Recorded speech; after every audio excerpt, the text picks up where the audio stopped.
Hi, I'm Katrina, and this is Boldly Challenging Ableism.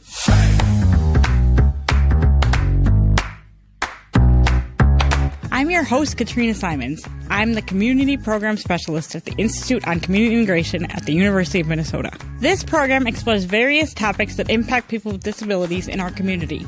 Each episode addresses a different aspect of our society within the context of ableism. Ableism is the prejudice that stems from the belief or belief system that assumes someone is less capable or less worthy because of a real or perceived difference in ability or function. On this program, we hope to answer some questions you may have been afraid to ask, or maybe some you didn't even know you had. Thanks for joining us. I hope you enjoy the conversation.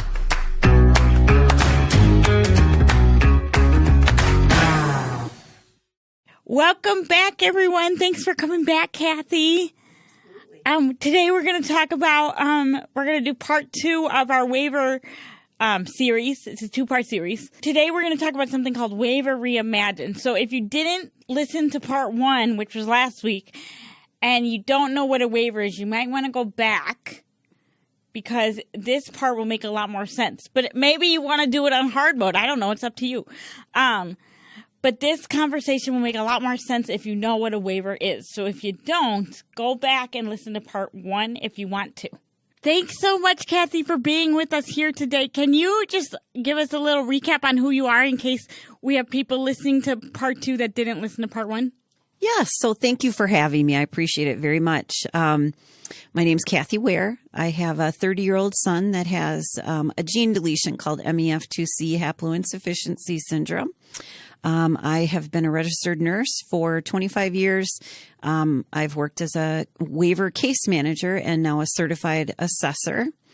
I am a partners in policymaking graduate, and I am active in the disability rights community. Thank you so much. Can you talk to us a little bit about what consumer-directed community support is?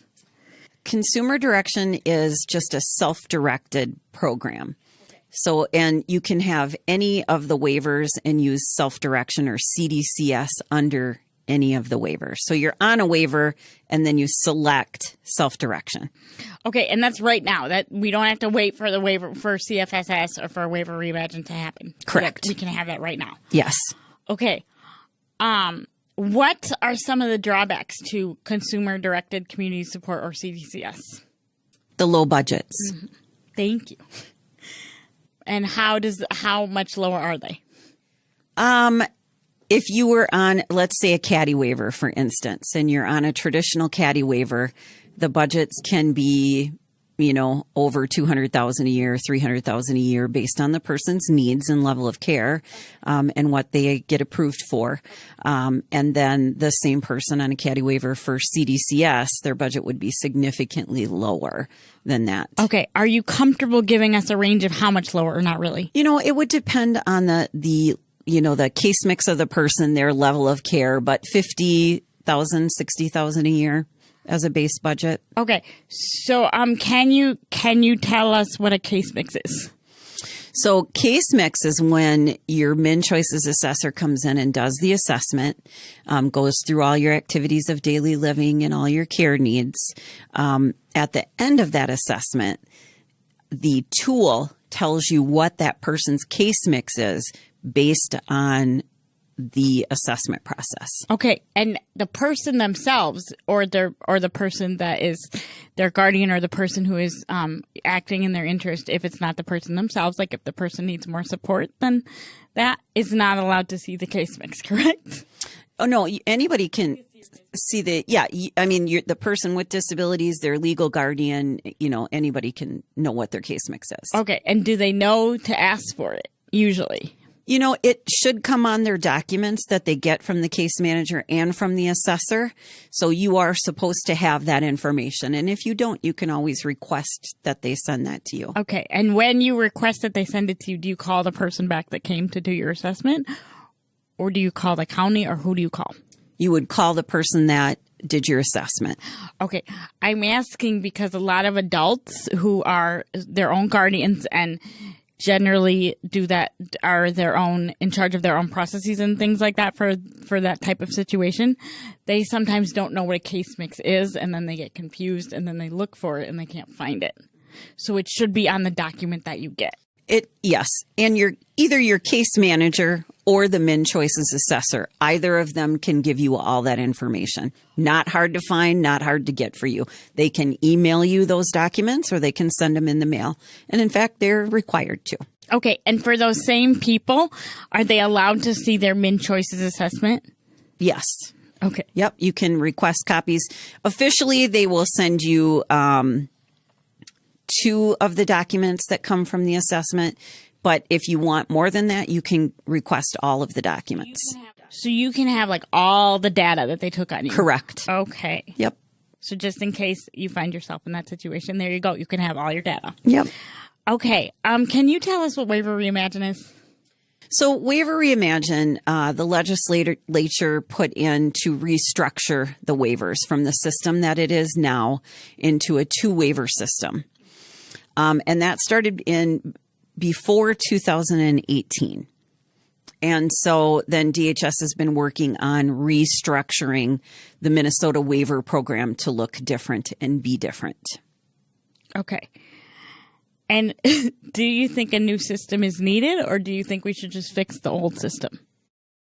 I think we do busy work at DHS. I think my question is, who is it going to help? Who is it going to benefit?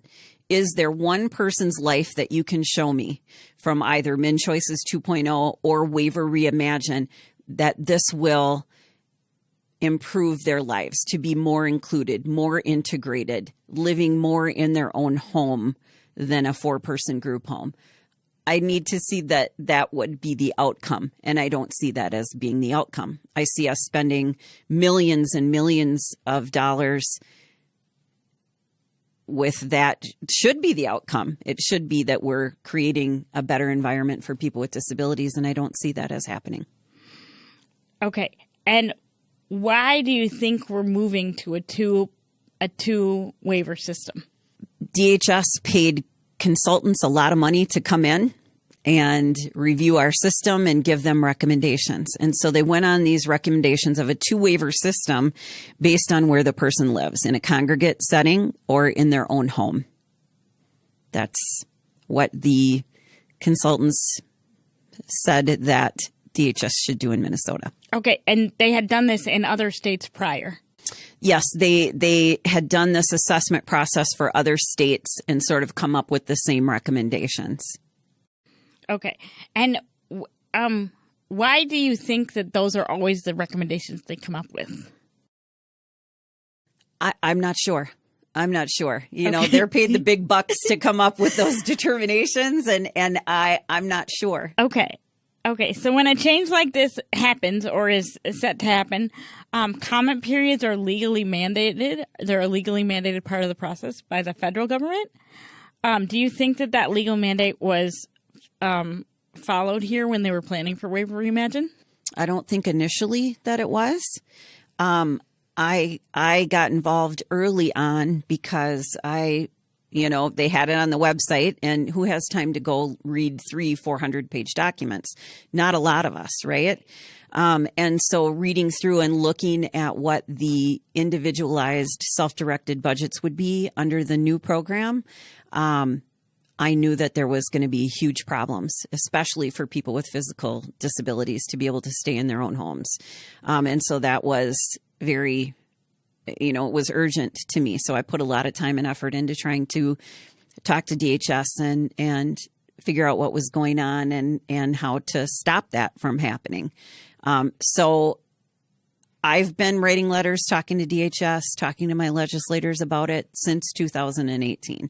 Trying to get someone to kind of hear the problems that are going to occur. Because again, we go back to the unintended consequences things. They make all these changes, sweeping changes, and then they don't think of all of the situations that it can harm people. You were in the group you were formed as part of the planning committee for Waiver Reimagine, right? No, I was not. I testified in front of the legislature. I think it's been about 3 times now. And so I think the group of us who were initially testifying helped get the Waiver Reimagine Advisory Committee established. Okay. So I applied and was not allowed on the committee. I did not know that. I apologize. I would have left that out. That's okay. And what are you most worried about with the current plan for Waiver Reimagine? That people won't be able to live in their homes? Correct. I think it's going to cause more institutionalization, and people will end up in 4-person congregate care institutionalized facilities. What do you think DHS wanted to have happen with Waiver Reimagine? Like, what do you think their goal for the outcome was? Well, I think the overall goal was to simplify things. So they say that the goal was to simplify, but then I find us renaming things and making it more confusing and more complicated for people rather than simplifying or making it easier. I don't know why we need to rename things like we call adult corporate foster care now community residential services setting. Did that simplify it? I guess I don't know. We just renamed it. I don't know how that was simplified. I think it made it politically correct. Right. But it's the same setting.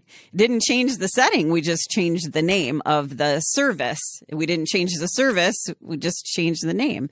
So I don't know how that simplifies. It just makes it more confusing. Oh, wait, now that's called this.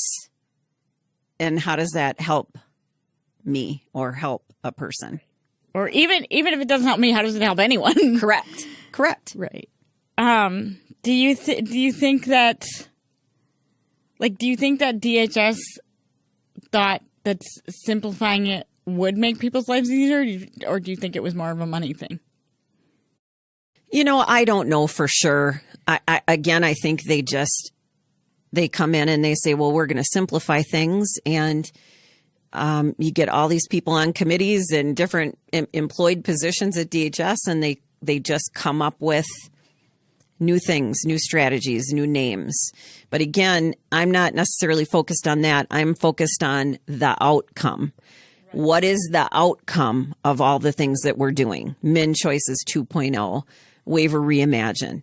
Whose life is going to be touched where they're more integrated, more included, living more in their own home? Who are we getting out of the 4-person group home to be able to live in their apartment with Waiver Reimagine? I want to know that. Why can't someone tell me that? Do you see a world where we wouldn't need the 4-person group home if we adequately funded people living in the community?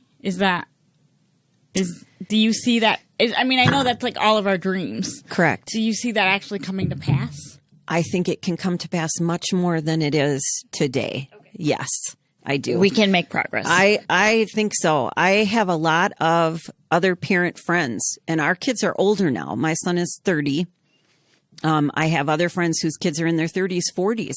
They have done everything in their power to get that person a home, right? Mm-hmm. So this person has a home. Why? Because their parent dies, do they suddenly have to move into a 4-person group home setting? Why aren't we figuring out how to staff that home that the parents worked to provide for their family member so that person can stay in that home? No one's talking about that. We're just automatically, the parent dies. Yep, that's where they go. We did our part. Yep, here you go. Here's your 3 to 4 times higher cost in most cases group home, versus making sure the person's staffed with the right set of people in their own home. So we talked earlier, I can't remember if the podcast was on yet or not, but we talked earlier about accountability. Do you think that if we held people more accountable for where the money was going, that we are paying for group homes? I think that DHS needs to be held accountable for that Department of Justice definition on segregated setting. And I think that if we read that, we all can sit and agree with each other that it defines a 4 to 5-person group home setting.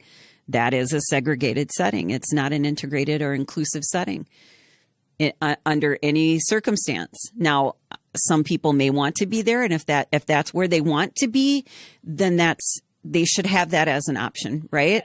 Well, what I'm saying is there's no equity. You're not coming to me saying, well, you could live here in your own apartment with the staff that you need, or equally, you could live here in this 4-person group home. What would you choose? People this isn't even an option. Own home, own apartment. You are just filtered and shuffled into the 4 to 5-person group home. There is no real choice. In 2000, I think it was 2009. It might have been a different year, but I'm pretty sure it was 2009. Minnesota specifically, the state of Minnesota, and I'm sure it happened in other states too, but specifically the state of Minnesota was found guilty of saying that they were providing people with choice when they were not doing that. And then as a result of that, we had people that received money as part of a settlement, and they were able to use that money in some cases to get better, not better, but more independence in their housing. Do you think this could be one of those situations where we're just renaming things to say that we're giving people choice, but we're not actually giving them choice, and maybe down the road we'll be found guilty of not following the definition of a segregated setting? I would like to see Minnesota held accountable to that Department of Justice. To that standard. Yeah. I would like to see that accountability. I would like to see consequences. I say this all the time, that the state of Minnesota knows how to get direct support staff for people with physical disabilities because they do it in their state operated systems. They pay $30 an hour to direct support staff with full state of Minnesota benefits. That's the only way they can get their MinSocs group homes staffed. What are MinSocs? Minnesota's state operated system. So Minnesota operates their own 4 to 5-person site group homes, MinSocs. They do? They do. Who lives there? Sorry, I don't know this. They do. Yes. And so, and they also operate some of the, they're paid for by MA, so they're actually ICFs. And so they know how to get staff for their places. If you just look on Indeed or look on the state of Minnesota website, they call them, this is where the naming of jobs goes awry, right? So there's behavioral modification technician, human services technician. Basically, they have to have a high school diploma or a GED. There is no educational requirement, but they get $30 an hour in full state of Minnesota benefits. Health, dental, the works. Okay, and the people that live there, do they have a higher need than other people? Not necessarily. Not any higher than anyone living in a private owned or run congregate care setting. No. But so what? Why do they exist then? If they could live in the existing places? That's a good question. I'm not sure why the state of Minnesota operates their own group homes and their own facilities. I didn't know that they did that. Yeah. And I'm very confused now. Yeah. I mean, not confused. I have so many more questions than I had before. Well, and there also are the state hospitals that they hire the HSTs for and the BMTs for. And I think just the takeaway from that is people with physical disabilities are struggling to live in their own homes or their own apartments because they can't get direct care staff. Mm-hmm. And they can't get direct care staff because they're paid $19 an hour and they have zero benefits. But if we paid them what DHS pays their human services technicians and their behavioral modification assistants, $30 an hour with a full set of state benefits, then I submit that they could. I submit that they could get staff and live in their own home. But for whatever reason, the state isn't willing to provide a self-directed budget that would allow for that for people. And do you think it's because they think they simply can't afford it? You know, I've been told that. I've been told that specifically. And to that I say, when I die, you will. Because there won't be anyone else to provide the informal care for Kylan. And so when I die, they will come up with $600,000-$700,000 a year to pay for him to be in a 4-person group home.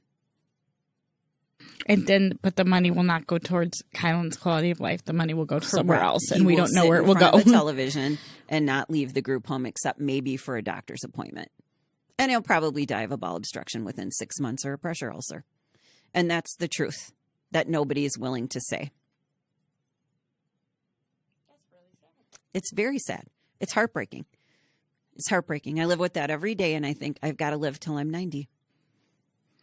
Well, they just posted on Facebook like the oldest guy in the world. They got a new oldest guy in the world because the old one died because he was the oldest guy in the world.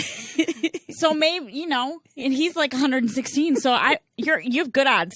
Good Thank odds. you. Well, I'm gonna try. just eat the AG one, the powder. Yeah, I hear good things. and vegetables. Lots of vegetables. I don't know. I eat the knockout version from Amazon because I can't afford the powder. But I don't know. Okay, so if you were if you were in charge of Ware Reimagine, and you were the one to redesign it, what would you do? It's an excellent question, and I honestly have thought about it, and I don't have an answer for you. My answer is anything that, again, as I've said before, promotes more integration, more inclusion, and more of folks being able to choose their own apartment or their own home versus a 4-person group home. Any design that does that, I will support. Any design. But what they're doing now isn't that. It isn't that. They're even for people like Kylan who rely on, who are nursing hospital level of care. Right now, that level of care is mixed into his CDCS budget, right? So then that's helpful because then we can say, okay, well, how does that best serve us, right? And for Ware Reimagine, they're pulling that nursing out of the budget. So then forcing us to rely on a formal provider situation and then allowing us to self-direct less. That will devastate the plan that we currently have for Kylan and for families like ours. Yeah, and you are very involved in like the Twin Cities, I would say the Twin Cities disability and chronic care communities. Are you guys talking about this among, well, I shouldn't say are you guys because I am too, but are people, because it's different to be a parent than a person living with a disability, are parents of people that have similar levels of need to Kylan, are they having this discussion? We are. Okay, and do you feel like some clarity is coming to the people who are making the policies, or do you feel like they're not even listening to you yet? I feel like I've exhausted Okay. all of my avenues. Okay. And I think sometimes my legislators are tired of hearing from me. Okay, yeah. I don't think he's I know your legislator very well. I don't think he's tired. They might be tired. He's a big fan. Big fan. He would wear the cheese head with your name on it. Well, and I think DHS is a little tired of hearing Well, they're kind of here from me as well. But truthfully, I mean, I have the best of intentions as well. And I want people to have an actual choice in where they live and who they live with and how they live their lives. And we are not doing that now. So if this is an opportunity for us to do that, then let's do that. But let's actually give people a choice. Okay. Well, we're out of time just about now. We have one more minute. But I want to thank you so much. And I want to ask you if there's something that people can do who are listening right now who want to help amplify your voice, because you have really good things to say. And not everyone does. Thank you. And you have really thank good you things very to much. I would just say try to organize with people in your situation, whether it's online, get together with other people. And again, call your legislator, make an appointment. Don't send an email. Go make an appointment, sit with them in a room and say, here are my concerns. And let them put a face to your concerns. Okay. Thank you so much. And just in case you need a refresher on how to find out who your legislator is, you can go online to you could say, how do I find my legislator? And it'll come up on Google. So it doesn't have to be hard. You don't have to tell anyone, because I know when you forget who your legislator is, it's kind of embarrassing to be like, who is it? Because usually when I forget who someone is, it's like way after I should know who they are. But you could just go on Google. You don't have to tell anyone. So yes, we can help you amplify your voice. Well, thank you, Kathy, for coming today. And I'm just wondering, where can people get more information? Thank you for having me. I appreciate being here. I have a Facebook group, and it's just titled Waiver Reimagine. So if you are on Facebook, you go on there and just search Waiver Reimagine. It'll pop up, and just request to join. Okay. So it's called Waiver Reimagine, and you can just join it or request to join, and then you'll be approved by an admin, right? Because it's not open. Right. You got to be approved by an admin. Right. But there's a lot of really good people on there. And if you don't know that much and you still want to be involved, it's a great group to join. Everybody's very nice, and nobody cares if you don't have all the information. Thank you, everybody, for joining us today. We will put that information on our website as well. And if you're on the fence about whether to join the Facebook group, please just join. Nobody knows everything in the disability community. There's too many things to know and too many acronyms. And we will love to have new people join us and fight for equity. Thanks for tuning in, and we'll see you next time. Boldly Challenging Ableism is a co-production of AM 950, the progressive voice of Minnesota, and the Institute on Community Integration at the University of Minnesota. For more information, please visit ici.umn.edu.